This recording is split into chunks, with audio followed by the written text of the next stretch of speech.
Top 6 facts about Republic day. Fact number 1, पहले 26 जनवरी 1930 को India's independence day और पूर्ण स्वराज डे के नाम से सेलिब्रेट किया जाता था, क्योंकि इसी दिन इंडिया ने फुल इंडिपेंडेंस की लड़ाई लड़ने का संकल्प लिया था।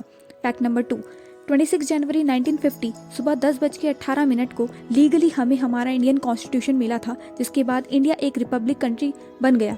और इससे पहले इंडिया ब्रिटिश सरकार का गवर्नमेंट ऑफ इंडिया एक्ट 1935 को फॉलो करता था। और पहला रिपब्लिक डे हमारी आज़ादी के 3 साल बाद से मनाया जाने लगा, यानी 26 जनवरी 1950।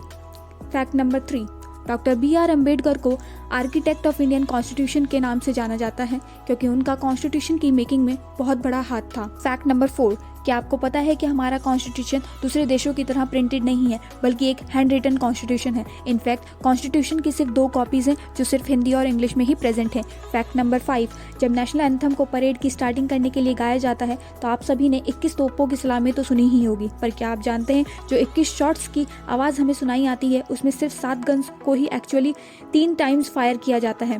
फैक्ट नंबर 6, हम सभी को पता है कि रिपब्लिक डे परेड हमेशा से ही राजपथ में होस्ट होती है ना? तो नहीं, शुरू के कुछ parade venues national stadium, red fort, Ramlila मैदान रह चुके हैं। और हाँ, अब राजपथ का नाम कर्तव्य पाथ है।